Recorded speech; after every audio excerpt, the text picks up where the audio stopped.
Stables for 5,000 men will be set up in the Capel Forum. Slaves and freedmen are not eligible. Those citizens that cannot find a proper seating place must leave when ordered by the civic officers. Gaius Julius Caesar has decreed, in tribute to their virtue, each and every citizen of Rome will be issued from the public treasury the sum of 100 denarii. Further, 20,000 deserving families will be given farms on the public lands around Capua. Further, for the coming year, all rents on low dwellings in the city will be paid in full by Gaius Julius Caesar. Acclaim of the Senate and people. Our beloved father, Gaius Julius Caesar, has been declared dictator for life. Furthermore, the 5th month is henceforth named July in his honor. The calends of February, our beloved father, dictator Gaius Julius Caesar, hath decreed that 100 new men be raised to the Senate of the Republic. The 3rd day before Nones, a public banquet will be held to celebrate those senators. Slaves and freedmen are not eligible. Any repetition of recent disorders will be punished with severity. In session today, no assemblies in the vicinity, no gaming, no prostitution. May all the gods bless our sacrosanct father, Gaius Julius Caesar. At the 4th hour, a funeral service will be held for Gaius Julius Caesar under terms of truce and in the spirit of unity and forgiveness. Eulogies will be delivered by Praetor Marcus Junius Brutus and Consul Mark Antony. No prostitutes, actors, or unclean tradesmen may attend.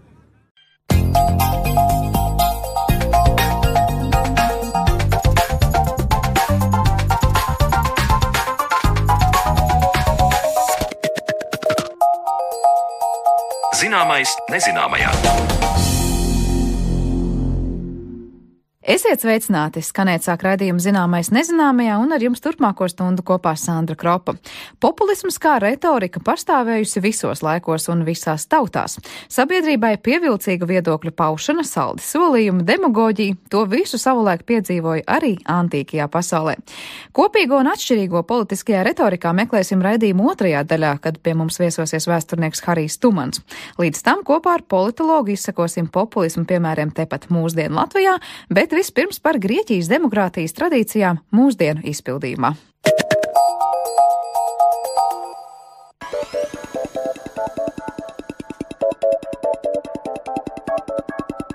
Kas Atēnas bija miniatūrā, tas Amerika būs lielā izmērā. Tā 18. gadsimta nogalē rakstīja viens no ASV dibinātājiem Tomas Pains. Tas, protams, ir īstenots Amerikas politiskajā sistēmā, no tautas referendumiem līdz aizklātām vēlēšanām un zvērinātajiem. Tas viss savulaik cēlies no Grieķijas. Taču, kamēr Grieķiju ikdienas dēvējam par demokrātijas šūpuli, tikai daži elementi no sengrieķu politiskās sistēmas ir dzīvi mūsdienās, daļa palikusi sendienu demokrātijai.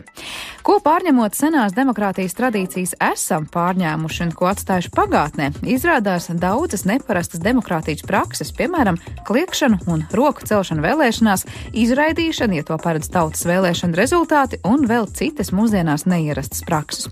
Piemēram, sanākot Agorā, pilsoņi varēja nobalsot par kāda cita izsūtīšanu no Atēnām uz 10 gadiem. Nevēlamās personas izsūtīja, ja par to bija nobalsojuši vismaz 6000 vēlētāju. Runājot par balsošanu, jāteic, sākotnēji atēnieši esot metuši noteiktās urnās oļus, tādējādi darot zināmu savu nostāju par kādu no apspriežamiem jautājumiem. Tikai ap 5. gadsimtu pirms mūsu ēras balsot ļaudis devās vai nu ar īpašiem bronzas žetoniem vai paceļot roku. Senajā Atēnu demokrātijā visiem pilsoņiem bija tiesības piedalīties un balsot tautas sapulcē, kas kopā sanāca ik pēc 10 dienām uz kāda neliela kalna netālu no Akropolis. Tur kopā pulcējās 5000 līdz 6000 cilvēku, lai lemtu par militāriem, finansu un reliģijas jautājumiem. Tieši tautas sapulcē lēma arī par apbalvojumu un goda titulu piešķiršanu noteiktiem individiem. Mazāku padomu veidoja 500 pilsoņi, kuru ziņā bija izstrādāt tautas sapulces dienas kārtība un lemt par ārpolitikas un drošības jautājumiem.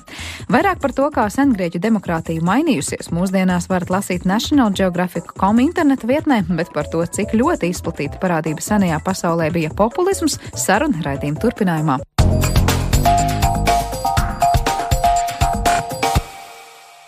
Pēc brīža studijā runāsim par populismu antīkajā pasaulē, bet tagad aicinu atminēties dažus populismu piemērus tepat Latvijā. Latvijā nav vienas ļoti izteiktas populistiskas partijas. Populistiski elementi ir vērojami lielā daļā partiju, un iespējams tas nosaka to, ka pie mums populismam nav tik liela ietekme kā citās valstīs. Tā uzskata politologs Ivars Ījaps. Viņš turpmākajās minūtēs izteiks viedokli par populismu Latvijas jaunāko laiku vēsturē. Pirmkārt, jebkurai šādai diskusijai nevajadzētu pārāk ļauties fascinēties no vārdiem un iedomāties, ka tajā mirklī, kad mēs runājam par populismu, mēs runājam par kaut kādu konkrētu, visiem saprotamu fenomenu. Populisms lielos vilcienos ir vienkārši lamuvārds, un tieši kā tāds viņš arī tiek uztvērts un nevis kaut kāds pētāms fenomens. Cits jautājums, protams, ka šo populismu jēdzienu ir mēģināts dažādos veidos aprakstīt. Tā skaitā politikas zinātnē saistībā ar, zinām, demokrātiskas politikas stilu, teiksim tā. Tā nav ideoloģija, tā nav nekāda mācība, tas ir savā ziņā stils, kurš ir tādā vai citādā mērā raksturīgs jebkurai demokrātiskai politikai, kur ir darīšana ar tādu ļoti izteiktu anti-elitistisku sentimentu, proti ar to, ka visi, kas ir pie varas, ir nekam nederīgi un ir tālu no tautas, un es esmu tas politiķis, kurš, tad pārstāvēs to tautu un pratīs runāt ar vienkāršo tautu par viņai nozīmīgām lietām. Šajā ziņā, tas populisms ir tāds fenomens vispār pastāv. Ir kaut kas ļoti, ļoti izplūdes, tāpēc, ka tam līdzīgas notis jūs varat atrast jebkuras ietekmīgas un populāras demokrātiskas partijas uzstādījumos, proti šī apelēšana pie tautas interesēm un noraidījums un asa opozīcija pašreiz pie varas esošajiem. Tāds ir politologa Ivara Ījāba viedoklis par terminu populisms. Bet lūkojot, kādi populisma piemēri politikā un politisko partiju aprindās ir jaunāko laiku Latvijas vēsturē, es teiktu, ka pirmais un skaļākais notikums, kad vēlētāju balsis tika pirktas ar lētiem un iedarbīgiem līdzekļiem, bija Joahima Zīgerista iekļūšana 6. saimā 1995. gadā. Atcerēsimies viņa priekšvēlēšanu kampaņu banānu dalīšanu tautai. Kā rezultātā 142 000 nodeva balsis par tautas kustību Latvijai, jeb tā saukto Zīgerista partiju. Atskatoties uz šo notikumu, pagājušā gada 3. oktobra laikrakstā Diena, Egils Zirnis rakstīja: Zīgerists izdarīja ko citu, varbūt pat vērtīgāku. Sniedza okupācijas gados demokrātijas dažādās izpausmes aizmirsušajai Latvijas tautai populisma šoka terapiju. Laiks ir pagājis, un šobrīd jau mums ir citi populismu piemēri uz politiskās skatuves. Un par to turpina Ivars Ījāps. Kas attiecās uz populismu, kā tas vārds tiek lietots mūsdienās, tad attiecībā uz to, kas īsti slēpjās aiz šī jēdziena renesanses mūsdienu politikā, kāpēc viņš ir pēdējā laikā kļūst tik populārs un kāpēc viņš ir iegūst zinām rezonanci. Jā, protams, parādās pirmkārt pieprasījums pēc atraktīvākas politikas, pēc tādas politikas, kas ir vairāk vērsta uz izrādi, kas vienmēr ir bijusi normāls, jebkuras demokrātiskas politikas sastāvdaļa. Cilvēki grib vienkārši skatīties interesantos cilvēkos, tādos, kuros vienkārši elementāri ir interesanti skatīties. To mēs redzam gan attiecībā uz Itāliju, uz Beppe Grillo, gan uz Trumpu, gan arī mēs Latvijā kaut ko tam līdzīgi, protams, varam vērot saistībā ar Artus kaimiņa ienākšanu politikā, jo galu galā viņš ir tieši tādēļ pievilcīgs, ka viņš ir profesionāls aktieris un prot atstāt iespaidu ar savu uzvešanos, kas līdz šim nav bijis politiķiem bijusi viņa stiprā puse.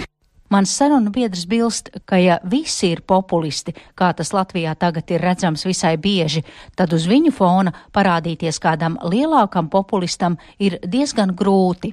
Vēlreiz, es īsti nesaprotu, ko šis jēdziens nozīmē, bet ja mēs pieņemam, ka tas nozīmē tādu izteiktu antielitistisku sentimentu un, kā saka, vienkāršās labās tautas pretstatīšanu ļaunajai korumpētajai elitei, tad īstenībā Latvijā nav bijušas tāda līmeņa lielas populistiskas partijas, kādas mēs pazīstam Eiropā, vismaz no 2000. Proti nulles gadu vidus, kad parādījās vesela virkne ar tādām partijām dažās centrāla Eiropas valstīs. Tur, protams, visspilgtākais piemērs ir, šobrīd Polijā pie varas esošais Tiesības un taisnīgums ar brāļiem Kačinskiem, bet arī tikpat labi Roberts Fico Slovākijā, tikpat labi arī atsevišķi citi spēki, piemēram, Ungārijā, un tā, respektīvi Orbāns, protams. Un tā tālāk Latvijā nav bijuši tāda līmeņa populisti, bet kaut kāda populisma elementi, protams, ja ar to saprot šīs divas nosauktās lietas, Latvijā ir bijuši. Proti, Latvijā ir ļoti daudz partijas, savā ziņā sev piedāvā kā antipartijas, proti kā partijas, kas vēršās pret visām eksistējošajām partijām. Varētu minēt konkrēti. Jā, Tautas partija, Jaunais laiks, Vienotība. Proti, partijas, kas ienāk politikā uz tā viļņa, ka mēs tagad mainīsim elīti un beidzot sāksim domāt par tautu. Vēl runājot par spilgtiem piemēriem, kad ar skaļiem saukļiem kāds politiķis sev pievērsis uzmanību, atcerēsimies bijušo prezidentu Valdi Zatleru, kurš 2011. gada pavasarī ierosināja atlaist Saeimu. Domāju, ka Zatlera, protams, popularitāte, tur jums ir pilnīgi taisnība. Zatlera popularitāte 2011. gadā ir tipiski populista popularitāte. Tajā ziņā, ka viņš jau stingri ņemot tajā 11. gadā tieši uz to arī gan tika atlaidis Saeimu, gan arī izveidojis pats savu partiju, kuras tas pamat uzdevums bija kā reiz izveidot kaut kādu antipartiju, proti partiju, kas nogāzīs visas vecās partijas un izveidos kaut ko radikāli jaunu. Diezin vai šis piemērs varētu tikt uzskatīts par ārkārtīgi veiksmīgi, jo tas viņa projekts izgāzās ļoti, ļoti strauji un šobrīd viņš ir sen jau, nogrimis vēstures mēslainē. Ja mēs runājam par vēlētājiem, vai jūs esat pētījis, kur ir tie cilvēki, kuri uzķeras uz šādām populistiskām frāzēm vai saukļiem? Vai var teikt, ka tie tur ir mazāk izglītoti, gados jauni, veci vai ir kaut kas? Jā, tas ir noteikts socioloģisks profils, kurš ir raksturīgs šādu partiju vēlētājiem. Lielos vilcienos visi tie, kas īpaši neuztraucās par to, ka konkrētajam politiķim, kā piemēram Artusam Kaimiņam, nav nekādas dižās pieredzes un nekāda līdzinājuma sasnieguma politikā, bet kuriem ļoti patīk tas atraktīvais stils un tā pastāvošās elites ganīšana. Protams, un arī, no Artus gadījumā, kas ir pozitīvā puse, protams, ir tas, ka viņš, protams, ir jauniešu auditorijā populārs, pateicoties tam, ka viņš izmanto noteikts mēdījus.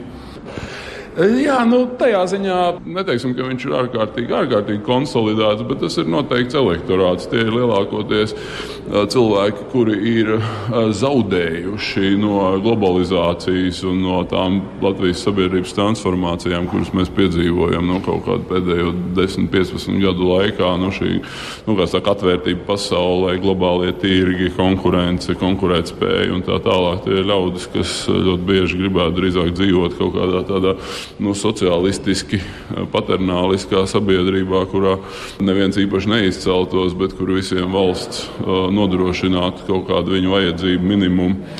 Un šī iemesla dēļ, tad, protams, tie ir ļaudis, kas ļoti bieži vienkārši paši nejūtās īpaši komfortabli tajā sociāla-ekonomiskajā pozīcijā, kurā viņi atrodas. Otrām kārtām, tur, protams, pastāv zināma korelācija ar ienākumiem, proti tie nav augsti, pat ne vidēji augsti, tie ir lielākoties vidēji un zemi. Otrām kārtām tur ir, darīšana ar nodarbinātību. Tie ir ļaudis, kas lielākoties strādā valsts sektorā, nevis privātajā. Tie ir ļaudis, kuriem nav nekādas īpaši augstas izglītības. Ar to saprotot ne tik daudz augstāko izglītību tādā formālā diploma nozīmē, jo mēs zinām, ka Latvijā ir ārkārtīgi daudz cilvēku ar diplomiem, kuri patiesībā ir konkurēt nespējīgi darba tirgu, bet tie ir ļaudis, kas nav apguvuši kaut kādas tādas prasmes, kas ļaut viņiem nopelnīt, cilvēcīgu, daudz maz 21. gadsimtam atbilstošu labklājības standartu. Par populismu Latvijas politiķu rindās izteicās Latvijas Universitātes sociālo zinātņu fakultātes asociētais profesors politologs Ivars Ījabs, bet par populismu antīkajā pasaulē saruna pēc brīža.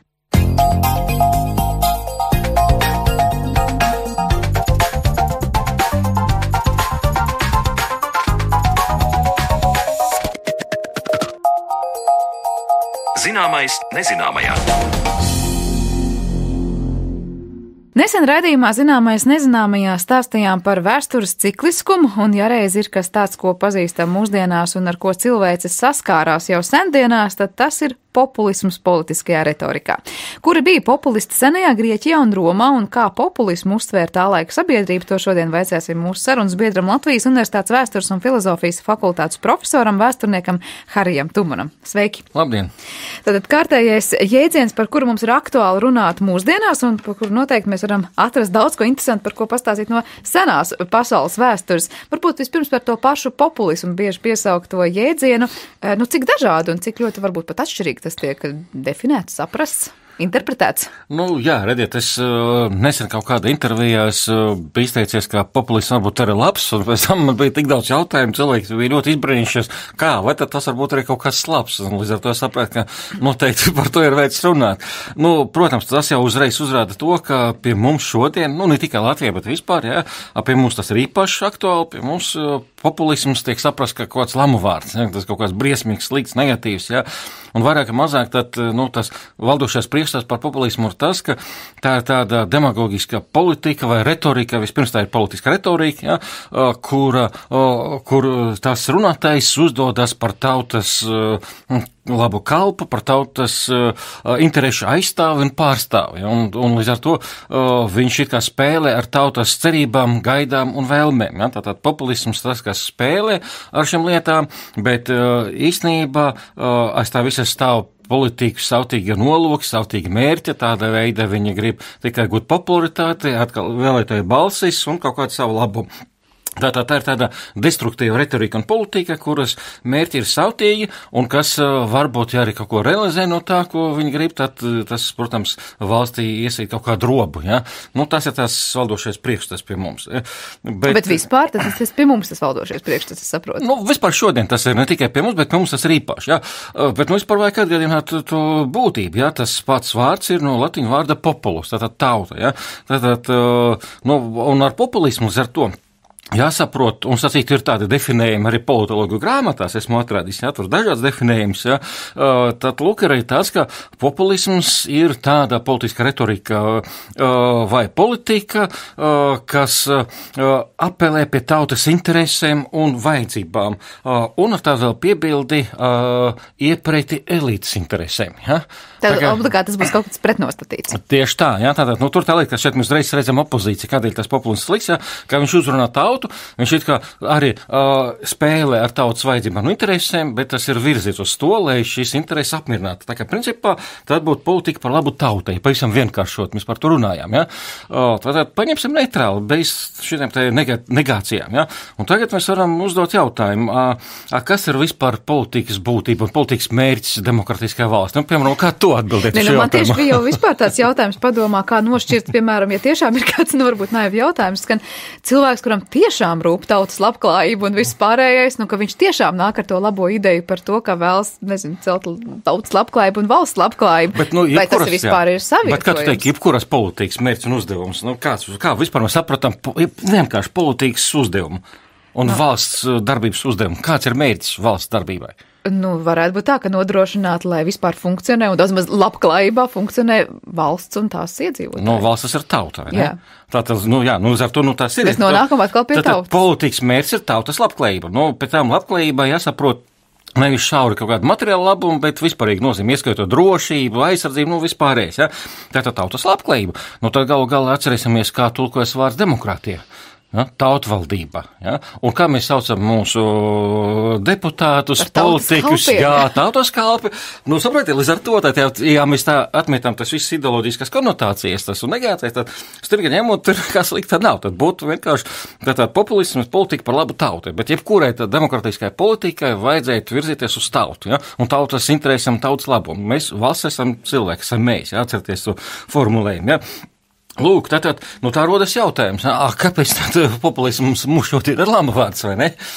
Un tad man ir sava versija par, pirmkārt, es tā domāju, ka tādēļ, ka ir zināmi diezgan negatīvi populismu piemēri, gan kaut kā jaunākos laikos, iepriekšējos laikos, bet laikam visbriesmīgāk populismu piemēri ir bolševisms un nacisms, tad ir ideoloģijas un varas, kas nodarbojas ar populismu tīrākā veidā, kad nāc pie varas. Ja?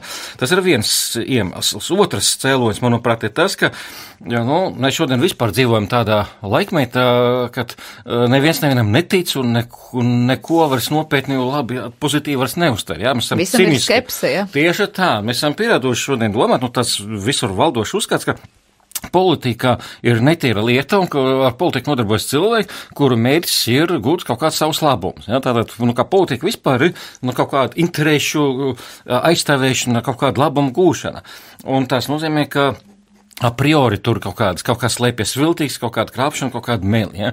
Un līdz ar to arī populisms, ja kāds runā, ka viņš par tautas interesēm, tas nozīmē, ka gan jau slēpjas viņa paša interesi kaut kā, tātad viņš a priori ir slikts, tāda vainas prezumpcija. Ja? Jāsaka, ļoti bieži tas tā arī ir, ja? Tas atkal, tas mūsu priekšstats. Bet, vispār, jāsaprot, ka izmanto taču ļoti dažāds paņēmienas, ja, kā politika tiešām kaut kā savas intereses, viņiem jāpārstāv, viņi cīnās par elektorātu, ja, un tāds izspēlē dažādas kārtas, dažādas saukļus, viens, piemēram, nacionāla kārta spēlē, cits šo sociālo, ja. Es tieši gribēju jautāt, zinot to, ka tauta ir, ļoti dažādu individu un dažādu grupu kopums, sanāk tā, ka katrs vienmēr izdevās kādai noteiktai interešu grupai un noteiktām vajadzībām. Tas nozīmē, ka tam populismam arī būs vienmēr dažādas sejas? Protams, sejas ir ļoti dažādas, jā, bet, es tagad negribētu runāt tik daudz par mūsdienām, es tā vairāk gribu tagad aizvilkt uz tiem seniem laikiem, jā, bet tur droši vien līdzības būs manāms. Protams, tur, principā, kādi, mēs ņemam to negatīvu populismu, tad ir, tās mērķis ir kā gūt labumu, spēlēt ar tautas vajadzībām, tautas interesēm, it kā darīt to, kas atbilst tām interesēm, bet, tā, lai iegūtu sev labumu. Tātad, lūk, es nosaucu divus cēloņus, kāpēc populisms ir negatīvs. Ja? Tātad, pirmkārt, sliktie piemēri, otrkārt, šīs stereotips, ka politika netīra lieta un tur noteikti slēpjas kāda krāpšana, un trešais cēlonis ir, tas, ka tas vispār ļoti izdevīgi valdošai elitei. Varam saukt par oligārhiem, kā no kurā reizē, kā no kurā vietā, bet, principā, tas taču ir viegli saprotams, tātad politiska tehnoloģija. Ja? Iedomājieties, valdoša elīte vienmēr var lietot šo saukli, šo zīmogu, šo briesmīgu zīmogu var lietot, lai aizsargātu sevi no kaut kādiem nevēlējumiem politikiem un projektiem, lai neutralizētu šos politikas un projekts, ja? Jo var gadīties, ka kāds kaut ko piedāvā, kaut kāds politiskais spēks, kaut ko tādu, kas apdraud elītes intereses. Un elīte var viegli uzreiz uzlikt zīmogu. Tas ir populisms un tāda veida neutralizēt un demonizēt šo politiku vai šo grupējumu vai šo projektu. Ja? Tas ir ļoti izdevīgi. Tā ir tāda politiskā tehnoloģija. Bet, protams, ka tā ir neobligāti, ja, ka es teicu arī pozitīvi piemēri, par tiem varbūt parunāsim mazliet vēlāk. Es tagad gribu vienkārši parādīt tās problēmas būtību, kā es to saprotu. Ja? Un šeit mans atskaites punkts ir tēze, ka populisms ir neizbeigāms tur, kur par varas avotu tiek uzskaitīta tauta. Tātad tur obligāti ir, tur populisms nevar nebūt, jā. Populisms var būt dažāds, jā, viņš var būt tiešām negatīvs un destruktīvs, šis savtīgs, egoistisks, viltīgs, un populisms var būt arī pozitīvs, proti, ka tiešām kaut kas tiek darīts tautas labā. Protams, var būt arī kombinācijas kaut kāds, protams, ka no vienas puses politikas izmanto kaut kādu retoriku un propagandu savu laba, bet tāpat laikam viņš dara kaut ko reāli valsts un tautas labā. Jā, bet jebkurā gadījumā pamats ir tas, ka apakšā tam visam stāv priekšstats par to, ka varas avots ir tauta. Bet šeit mums vajadzētu varbūt vispār saprast, kas vispār mēdz būt varas avots, ka cilvēks vēsturē ir atrast tikai 2 varas avoti. Ja? Tātad senākais, tradicionālajā pasaulē valdošais priekšstats ir par to, ka varas avots ir debesīs, proti tie ir dievi vai dievs, atkarībā no reliģijas. Ja? Un tad mēs varam runāt par to, kādas tam ir sekās, ja? Jo priekšstats par varas avotu nosaka arī politisko dzīvi un politiskas formas, kas šajā sabiedrībā ir, piemēram, ja varas avots ir dievs vai dievi, tad rodās šādas politiskas sistēmas. Tā ir teokrātija, tātad dieva vara. Tā ir monarhija, vienmēr ar dievu svētību, un tā ir aristokrātija. Ja? Piemēram, grieķu aristokrātija, kas balstījies harismā, tas ir dievišķa žēlastībā. Ja? Savukārt, ja mēs paņemam otru modeli, ja varas avots ir tauta, tad mēs redzam visus tos politiskos režīmus, visas tās sistēmas, kas sevi sauc par demokrātiem. Proti, tas ir, ja? tas varbūt... Gan pozitīvs, gan negatīvs. Tieši tā. Nē, kas var nosaukt varbūt, ja? Kas sauc par demokrātiem. Tas ne tikai mūsdienu liberāli demokrāti, par demokrātiju sevi uzskatīja komunisti, jā, tas socialisms, tāpat arī nacionālsocialisti ir demokrāti, katrs ir tā īsta patiesa demokrāti, redz, viņas ir dažādi, jā. Te visi režīmi, taču viņi sevi legitimē ar vēlēšanām, jā, tātad visi šie režīmi uzskata, ka varas avots ir tauta. Plus, ja varas avots ir tauta, tad var gadīties arī diktatūra, ja diktatūra arī apelē pie tautas interesēm un dažreiz legitimē sevi ar tautas gribu un pat vēlēšanām. Ja? Tā kā lūdzu, dažādāki varianti. Un tas viss ir demokrātija, ja? Tātad tautas vara. Tikai dažādas formas. Varbūt pirms mēs piesaucam konkrētus, varbūt pat arī personālijas un uzvārdus, kas varbūt uzskatām pierāda to gan pozitīvo, gan negatīvo populismu, ja tā mēs varam saukt. Mazliet pieturoties pie tās domas, kas izskanēja par to, kādiem dažādiem līdzekļiem patiesībā it kā tiek panākts tas, ka tautas intereses tiek kaut kādā veidā pārstāvētas un par tautas labklājību tiek domāts. Vai tomēr nav kaut kāda robeža, kurā brīdī, piemēram, kādam patiešām var likties, ka tautai tagad tieši tā un ne citādi ir labi un vajadzīgi attīstīties, vai tieši šīs lietas ir jāsaņem, bet tas tiek uzsvērts ar kaut kādiem vardarbīgiem pat līdzekļiem. Patiesībā tā ir vienas cilvēka ideja par to, kā man būs dzīvot. Jā, te ir atkal ļoti dažādi varianti. Redziet, tas atkal par to, ka populisms var būt gan ar mīnuszīmi, gan pluszīmi. Ja? Pirmkārt, kas un kā saprot tautas intereses un vajadzības. Bet kur tur būs vieta kaut kādai brīvībai, brīvai izvēlei? Skaties, kurš te var izvēlēties, jā? Pirmkārt, vairāk mazāk ir jautājums par to, vai ir zināms tas, ko tauta grib, jā? Un, ja tas ir vairāk mazāk zināms, ja tas ir acīm redzams, jā, tur, protams, ir vieglāk. Tur cilvēks, viņš arī acīm redzams jau rēķinās ar to, ka būs atbalsts, ja viņš izmantos attiecīgas saukļus, jā? Un tas arī darbojas, jā? Bet redziet, ko es gribu īpaši pasvietrot, ka populisms, jā, teiksim, tas ir tā radikālā veida, kur nav brības, kā tu teici, jā? Tad tas veids uz diktatūru, jā? Protams, kā spēlēt ar tautas interesēm, jā? Pie varas nāk diktatūras, tas atkal daudz piemēru vēsturē ir tāda. Bet, diktatūras arī var būt dažāds, ja tur arī nav viss melnā krāsā smērējams, kā mums šodien ideoloģija to apgalvo, ja varbūt gan labi, gan slikti diktatūra, tas atkarīgs no tā atkal. Kā labā viņi veic to politiku, ko viņi dara, jā, tiešām tas atbilst nacionāli, un kā kādiem līdzekļiem, protams, tieši tā, jā, tur taču varianti ļoti dažādi, bet principā diktatūra ir sacelšanās pret valdošu elīti, pret valdošu oligarhiju, tas ir ļoti svarīgs moments, un jebkurā tāda gadījumā, protams, ir tam līderim, kurš piesāk šo sacelšanos vai varas maiņu, vai vienkārši kādas radikālas reformas, vai būtiskas reformas, kas ir jāveic, viņš nonāk konfrontācijā ar vadošu elīti. Un viņš vienmēr kļūst par populistu. Tieši tā, tad, kā dabiski viņam meklēt atbalstu tauta, ja? Un tādiem līderiem tiešām tauta parasti ir atbalsts, ja? Jo, proti, tauta dot viņam morālu atbalstu, ja viņš uzņemas darīt to, ko tauta tiešām grib, ja? Kas atbilst tautas interesēm, ja? Otrkārt, tauta viņu var legitimēt vārot vēlēšanām, dažreiz arī tas notiek, ja? Vai kādā citā veidā. No tautas viņš ņem armiju, viņam to vajag, ja? No tautas viņš ņem kadrus, teiksim, viņam taču vajag savu komandu, ja? Parasti tātad vecā elite tiek nobīdīta mala, un tad nāk savu komandu. Tad vienmēr tādos gadījumos mēs redzam, ka tāds straujas karjeras notiek. Cilvēks no pašas apakšas, ja, nu, es no kurienes. Kļūst par lielu vadītāju. Jā, tieši tā, tādēļ, ka pateicoties savam spējām, un varbūt galvenais arī pateicoties savai tuvībai šim diktatoram un šim tautas līderiem, ja, viņš var taisīt karjeru. Bet, nu, ļoti daudz piemēru, kur tas ļoti pozitīvi tas notiek. Protams, atkal varbūt arī negatīvi piemēri, nu, kā jau cilvēki. Tātad, saprotiet, mēs redzam, ka vienmēr tāda konfrontācija starp elītes interesēm un tautas interesēm, ja? Un šī konfrontācija var tikt izspēlēt. Proti, ja tā valdoša elīte ļoti ilgi ignorējas tās vajadzības, kas lieliem cilvēku masai ir nepieciešams, tad ir rodas populismu. Kurš atkārt var būt pozitīvs tieši tādos gadījumos, ka ir krīze, kad valsts nonāk uz grūtībās un vajadzīgs svarīgs remonts. Svarīgs remonts un, proti, es teiktu, remonts un svarīgs izmaiņas un reformās, jā, var teikt, tas ir valsts mājas remonts, jā. Un tad ir šis populisms un tautas atbalsts, jā, un tad tie līderi arī maina. Nu, es dažus tikai nosaukt. Jā, sāksim ar tiem pozitīviem vai tiem negatīviem. Nu, jā, negatīvs es jau nosaucu jau, un, protams, ir daudz sīkāk, bet, teiksim, es tos pozitīvs gribu nosaukt, piemēram, Napoleons, jā, faktiski viņš taču atcēla to korumpēto direktorijas režīmu, jā, faktiski viņš izglāba Franciju, nu, labi, viņš pēc tam izraisīja karu un tam līdzīgi, bet to režīmu viņš nomainīja.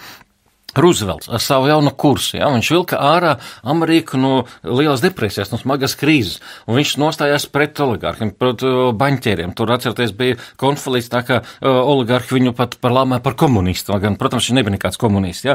Nu, un tam līdzīgi, nu, var teikt, ka Kenedijs, kur nošauja, ja, tad, nu, kaut kāda mērā ar piebildiem, protams, ar to, ka tur daudz negāciju un sliktu nodarīs, ja, bet, teiksim, Gorbačovs arī, jo viņš sagrauj komunismu, ja. Nu, viņš arī pirmais ģenerālsekretārs, kurš uzrunāja tautu un tāds izteikti populistisks bija, atcerieties viņa karjeras sākumā, ja. Tā kā, principā, tas nekas nav jauns, jā, tāds modelis, kas vēsturē atstrādāts. Mums tagad gribētu vairāk uz tiem seniem laikiem uz savu tēmu, jā. Kur tās kājas aug tam visam, vai mums ir tāds pirmais vēsturē populisms? Tieši tā, kur tās kājas aug, jā, lai par jaunākiem laikiem lai runā speciālisti, kas par to ir atbildīgi, es runās par saviem. Tātad, nu, sāksim varbūt no pilsētas dibināšanas, no olas, kā teica romieši, jā, tad no paša sākuma, tad pirmās senākās vāras formas ir, protams, monarhijas, tā ir monarhija. Nu, tas saistīts, protams, ar šiem reliģiskiem priekšstatiem. Šī vārā sakņojas debesīs. Un tur, kas ļoti interesanti, populismā mūsdienu izpratne nav un nevar būt. Tādēļ, kā vara leģitimēta no Dieva un viņam nav jābalso, viņam nav jāvāc elektorāts, kurš balso leģitīma valdnieku varu, nu, tautas nekas nav atkarīgs. Bet valdnieku pienākums ir rūpēties par tautu, aizstāvēt tautas intereses. Un, kas ir ļoti interesanti, ka valdnieki to dara, un pēc tam savos uzrakstos kapenēs, tempļos, tad, kad viņi aiziet mūžībā, pēc viņi atstāja šos uzrakstus, kuros viņa atskaitās par savu darbību. Un tur, piemēram, tādu vārdu, es pat gribētu nocitēt dažus, ja, piemēram, Šumera valdnieks Išmedā Gans, 22. gadsimtā pirms mūsu ēras, viņš saka šādus vārdus, viņš saka par to, kādēļ Dievi iedevuši viņam varu. Un tas ir tā, lai spriestu tiesu, lai es pārvaldītu tautu, lai vājais neliek to stiprā priekšā, lai turīgais nedarītu parestības, lai cilvēks nestrādātu alkotu darbu citu cilvēku labā. Ja redzētais sociāla aizsardzība, kā viņš to saprot. Hamurapi par sevi saka, lai taisnība būtu uz zemes, lai stiprais nedarītu pāri vājējiem, lai bareniem un atraitnei tiktu darīt taisnība. Nu, burtiski tādi teksti. Nu, protams, ir faraoni Eģiptei, nu, teikuši un darījuši tieši to pašu. Tad sanāk, tas ir vēl tas posms, par kuru mēs runājam, kur viņi ir tā kā, nu, Dievu priekšā tie, kas ir iecelti. Un tur nav nekāda populisma. Ja viņi būvēt piramīdas un tempļus, viņi nevienu negrib pārliecināt, nedemonstrē nevienam savu vāru, kā dažreiz bet ja mēs varētu teikt, jā, varbūt viņiem bija pašu interesēs, piemēram, tagad. Protams, jā. Un tādēļ atcerieties, Išmeda Gans teica, lai nestrādātu alkotu darbu citu cilvēku labāk. Tāpēc, ka tā atrodas šīs individu sastarpējas ekonomiskas attiecības un atkarība vienam no otra, un tā nauda iet ārpus kases, ārpus valsts. Jā, viņš interesēts, lai valsts kontrolētu visu.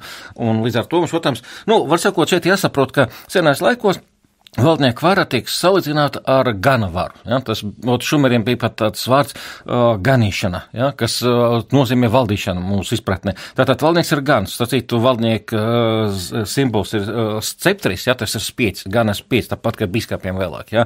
Kristīgajā pasaulē. Tātad tauta ir ganampulks. Nu, un viņš nav pat īpašnieks, tas valdnieks, viņš tikai pāraugs, ja? Īpašnieks ir Dievs. Viņš kaut kādā brīdī ir sajūtis vajadzību uzņemties atbildību kā, jā, nu, kā Dievs vadonim. viņu iecels, bet Dievs iecels. Ja, parasti Dievs vai Dievi, tur, protams, tāda schēma, bet, ja tu esi atbildīgs par ganampulku, tad tev, protams, ir, nu, kas saka, protams, jācer tas aitas, jā, tur jāgūst gaļa, bet galvenais tev jāsarga un jābaro, lai viņas būtu paēdušas, lai vilki nepēst, ja. Tas ir valdnieku pienākums. Tu nekāds populisma tur vispār nevar būt. Bet kad tad sākās tas viss? Jā, sākās viņš senē Grieķijā, ja, tātad kā senē Grieķijā šī austrumtīpa monarhija neizveidojas, tur izveidojas aristokrātu republikas, aristokrāti ir varoņu pēcnācēji, kas varu legitimē arī ar dievu gribu un tam līdzīgi. Nosakot, tā ir tāda aristokrāta oligārhija. Atgādina, ka oligārhija tulkojumā nozīmē nedaudz cilvēku vara. Ja? Protams, tur var būt dažāds oligārhijas, tur var būt priesteri, tur var būt ierēģi, varbūt aristokrāti, varbūt baņķieri, nu, dažādi varianti. Ja? Tātad Grieķijā šo oligārhiju veido aristokrāti. Un arī droši vien ir vietā atgādināt, ka aristokrāti Grieķijā ir nevis tie, kas ir dzimuši dišciltīgi, bet tāpēc, ka viņi sākotnēji ir ar savām īpašībām un vērtībām iemiesojuši labāko varu. Tieši tā. Nu, pēc tam, protams, šis status tiek pārmantots, viņi ir dzimuši, bet viņam tāpat jānopelna šis status, saviem darbiem. Nu, lūk, bet, paiet pāris simts gadi, ja, un proti 7. 6. gadsimta pirms Kristus mēs redzam Grieķijā sociālas problēmas. Tad naudas ekonomika sāk attīstīties. Tātad sabiedrības polarizācija, bagāti nabagi, parādverdzība un problēmas ir tik samilzušas, ka, rodas un tur sacelšanās pret valdošu režīmu, pret šo iekārtu. Un šo sacelšanos valda arī tāpat aristokrāti, kuri gāž parasti esošu oligārhi un dibina vienvaldību. Tos grieķi sauc par tirāniem. Bet šeit nekā slikta nav šajā vārdā. Grieķiem tas ir pilnīgi neitrāls vārds sākotnē. Tas ir tas, kurš vienkārši nāca pie varas uzurpācijas rezultātā. Un Aristoteles mums labi parāda, kā viņi nākuši pie vāra. Šeit viņš lieto tādu vārdu kā demagogs. Es gribu paskaidrot, ka sākotnēji šis vārds arī neko slikti nenozīmē. Demagogs, tas, kas burtiski tulkojam, tas nozīmē tas, kas vada tautu. Bet šis sliktu nozīmē, šis vārds demagogs iegūst demokrātijas laikā. Tad, kad viņi sākoši lietot tiešām demagogu. Tad, lūk, Aristoteles saka tā, es citēju. Senos laikos, kad demagogs kļuva par karavadoni, valsts iekārta kļuva par tirāniju. Lielāka tirāna daļa bija no demagogiem. Tādējādi tautas aizbildnieki, kad viņiem bija militārs talants, tiecās pēc tirānijas. To viņi sasniedz tādēļ, ka viņiem bija tautas uzticība, bet šo uzticību viņi ieguva ar to, ka pasludināja sevi par bagātnieku un idejiem. Tā ir formula, kas ir, protams, lieliski strādā gan senojos laikos, gan vēlākos jaunajos laikos, kas vienmēr strādā. Tad redziet tā pati formula. Tad ir neapmierinātība ar oligārhijas režīmu, kāds līderis kļūst par populistu, kā mēs šodien teikt, saceļas pret šo oligārhiju, dibinās savu varu un kļūst par tirānu. Bet tur vienmēr tā neapmierinātība ar oligārhiem slēpjas tajā labklājībā un tajā, ka tur ir bagāto vara. Tur vairāk mazāk, protams, ekonomiskas un sociālas problēmas. Kas teica, tur parādvērtība, zemes trūkums, tur ir sociāla-ekonomiskās problēmas, kā jau parasti. Un tā kā liela tautas daļa cieš no šīm problēmām, un skatās, ka tur elite zeļ un plauksta neko negrib mainīt, tad attiecīgi rodas kāds populists, bet šis populists labai nozīmē. Tādēļ, kā parasti jau te tirāni jau tiešām to nacionālu programmu izpildīja. Viņi veic reformas, viņi pārdēlīja zemi, viņi veiksmīgi karoja, bieži vien viņi nāca pie varas tad, kad ir ārējais ienaidnieks vēl draud, un nepieciešams koncentrēt spēkus, kā parasti. Krīzes laikā jau taču nepieciešama varas centralizācija. Un šiem atkārtošiem valdniekam, kas veic reformas, nepieciešams tautas atbalsts. Un lūk, tādi ir tirāni. Protams, starp šiem pozitīviem grieķu tirāniem ir viens otrs ir negatīvais, kurš tiešām nodarbos ar demagogiju, kurš varu pēc tam balstīja ar militāriem spēkiem, ar saviem ieročiem, ar algotņiem, un kurš neveic nepieciešams reformas. Tā kā arī šeit mēs redzam populismu gan pozitīvu, gan negatīvu. Tad tas jau senā Grieķijā parādījās. Nākamais solis senā Grieķijā ir, protams, demokrātijas laiks. Tā kā Atēnās parādās demokrātija, tas ir 5. gadsimta vidus pirms Kristus, tad tur viss atkal nostājas savas vietās. Tur jau līdzīgi tāpat kā mums. Vara savots ar tautu, un tas nozīmē, ka jebkurš politiķis, kurš grib tagad gūt kādu ietekmi, kaut ko panākt, viņš uzrunā tautu, viņš faktiski ir spiests kaut ko darīt tautas labā, kaut kādas reformas, viņš neizbēgami kļūst par populistu. Ja? Pirmais, varbūt pasaulē vairāk pazīstamais populists, tādā nozīmē ir Perikls, ja? Ko laikam visi skolas ir mācījušies par viņu. Kā labo piemēru. Kā labo piemēru, tieši tā. Lai gan būsim godīgi, ja? Tur gan labas, gan sliktas lietas, ja? Kā jau populists ir ļoti ambivalents, kā mēs runājam. Ja? Tur var redzēt viņa demagogiju, viņa kaut kādas savas politiskas intereses, ja? Un ne visu viņš tiešām ir darījis ir labi, bet politikas bija izcils, un kas ir ļoti svarīgi, kas viņu attaisno, ir tas, ka viņš tomēr nav iedzīvojis uz politikas rēķina. Tātad tur tādas sautīgi nodomi, kādu šodien ir parasti redzam, ko mēs šodien piedāvājam politiķiem, ja? Viņam ir bijuši sveši, viņš pat izputēja faktiski. Tad jau patiesībā viņu nosacīt var saukt par to populistu.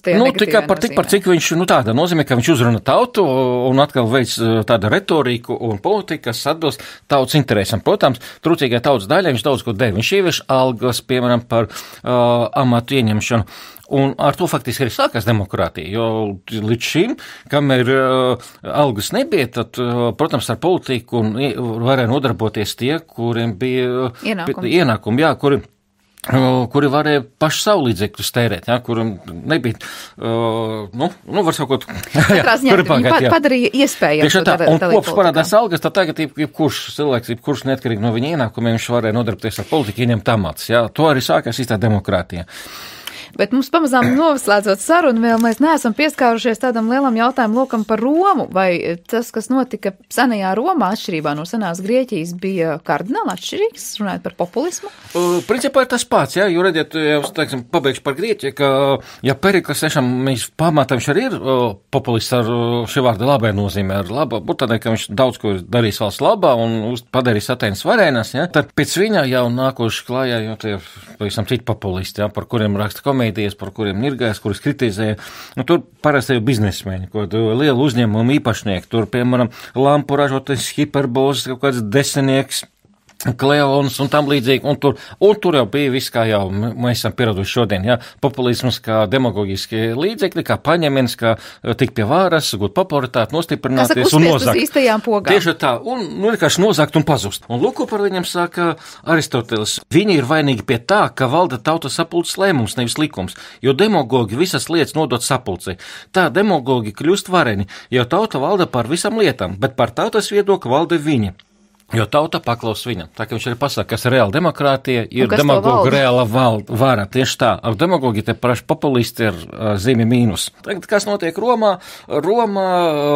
Mēs redzam, ka Roma izveidojas kā dižvalsts pateicoties senāta oligarhijai. Tā ir nobilitāte, aristokrātija, liela zemes īpašnieki. Tātad tur ļoti ilgi pastāvējušie oligārhu republika, kas iegāja krīzes zona, krīzes periodā, jau kādā 3. gadsimta. Un jau vairāk 2. gadsimtā. Un tad Romā politiskais spektrs sadalījies divās daļās. Ja? Bija parādījies tā saucamie populāri un optimāti. Lai gan mēs jau viņus tā vairāk saucam, nevis paši romieši. Ja? Tātad ar ko ņešķiros?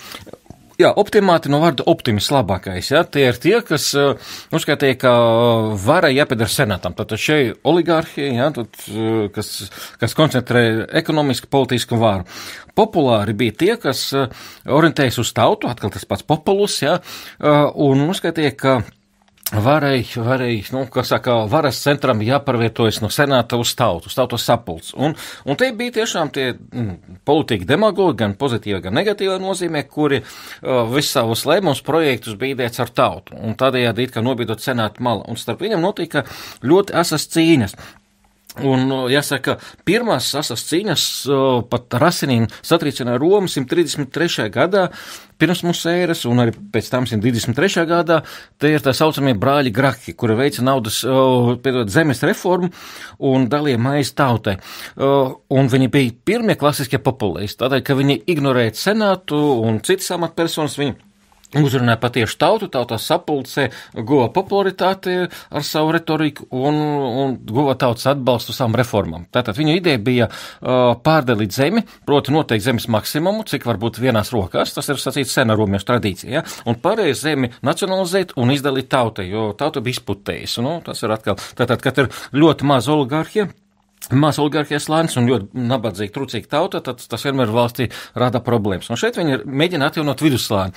Protams, ir nonācis konfliktā ar senātu, un abi divi beidz slikti. Gan Tiberiju Grahu nogalināja, gan 10 gadus vēlāk ar viņa brāli Gaju, kas mēģina turpināt šo pašu politiku. Ja?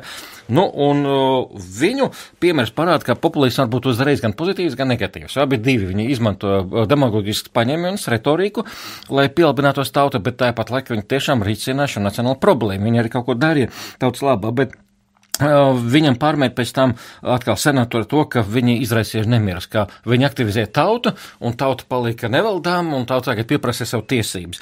Un pēc tam mēs redzam, ka visu laiku tā Romā notika cīņas, ja? Slavenais armijas virsnieks un leģionu vadītājs un reformators Gajs Marijs, 100. gadā viņš bija konsuls, ja? Viņš nāca pie varas arī kā populists, ja? Tad tas ir nākamais solis, ka viņš, protams, tur atkal bija pamats, ja? Pirms tam viņš kāroja Afrikā ar numīdiešiem, tas saucamais jugurtas karš, un šajā kara laikā uzrādījās Romas armijas un politikas korupcija. Totāli korumpēta armija, korumpēta valsts, romieši tu daudz gadus nevarēja neko tik galā ar kaut kādiem klejotājiem Afrikā. Marijs sāk reformas, reformē armiju un nāca pie varas kā populists, tātad pret senātu, redzat, sapūs vara, nespēja nodrošināt valsts aizsardzību un drošību un guva atbalstu un sāka represijas. Tātad redzat, uzreiz tāds pozitīvs populisms tūlīt pārauk negatīva. No vienas puses Marijs izveido armiju, to reformēja armiju un Roma atkal guva uzvaras, bet no otras puses sākas politiskais terors. Ja?